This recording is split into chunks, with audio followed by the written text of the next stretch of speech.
两会零时差，陪你聊两会。大家好，我是海林。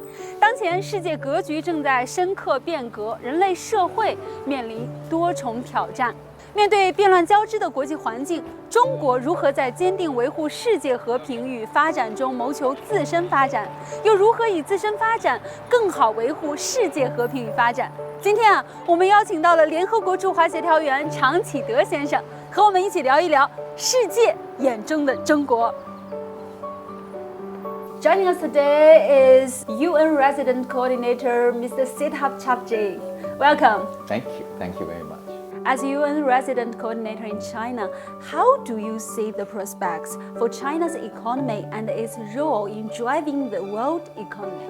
Structurally, the Chinese economy is robust, and we've already seen that kind of growth pattern in 2023 coming out of what I call the long winter of the pandemic. The economy has already started to pick up speed, and now is the time to see full speed implementation of the 14th five-year plan. And now job creation is going to be absolutely critical, domestic consumption is going to be critical, and the opening up that President Xi has been emphasizing on about getting in more foreign direct investment, I see this as an opportunity for really allowing progress in terms of job creation, in terms of enhancing the economic velocity of the country, and in terms of the trajectory that China is taking in terms of achieving the Sustainable Development Goals. And let me remind the audience that China already has achieved one of the most remarkable achievements, which is to end abject poverty by lifting over 750 million people out of absolute poverty.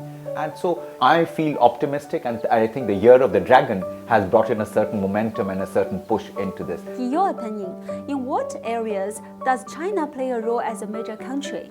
And in what areas will it play a role in the future? We know that the Summit of the Future of the UN will be held in New York this September. As UN Resident Coordinator in China, what are your expectations for the role of the summit in promoting global development and the accelerated implementation of the UN 2030 agenda?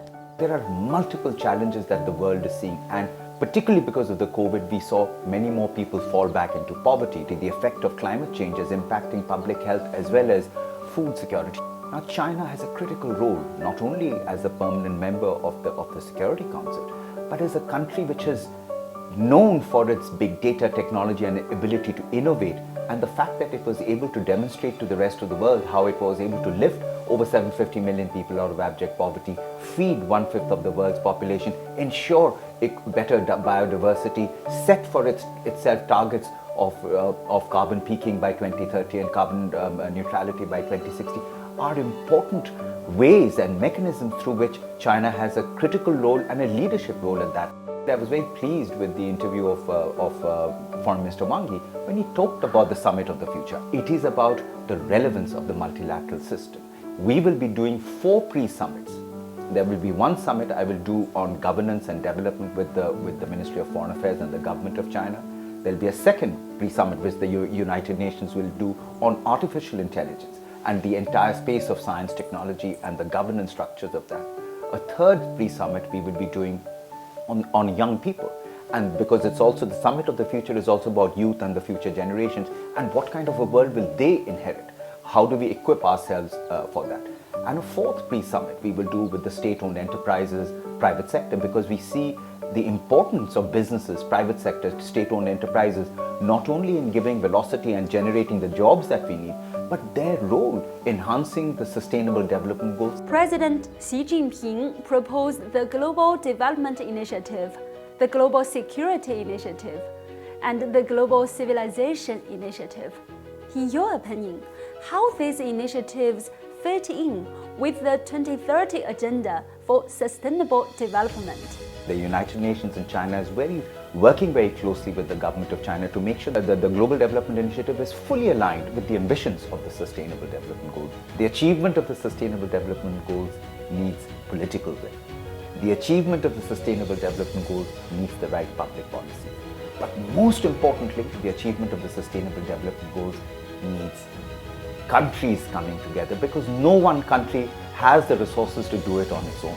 We need a partnership here, and I see immense opportunities where the United States, China, the European Union can really come together and have a transformational role in terms of giving more of a lift to the Sustainable Development Goals. What is the role of young innovators in the development of the world? How should the United Nations and China strengthen cooperation in the field of science, technology, and innovation in the future? If you look at China's own development trajectory, it is because China invested in three things. Number one, in human capital.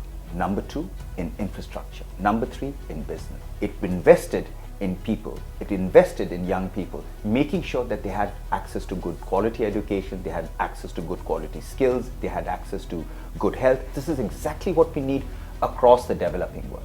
Today, everybody is connected, whether it's on social media, through different social media platforms. And I think this dialogue must keep going on. In fact, we are already planning with the All China Youth Federation one pre-summit to contribute to the Summit of the Future. But the young people, and particularly women and girls, must be allowed to fully embrace and fully have the full opportunity of science, technology, engineering, math.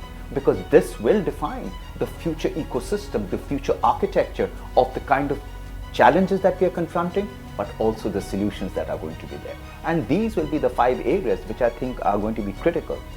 Artificial intelligence, quantum computing, fintech, biotech, and semiconductors. This is going to reshape the way development is going to work. Who will do this? It will be the young people who have the imagination, who have the energy, who have the enterprise. And they need the full support of the United Nations systems, but also of the governments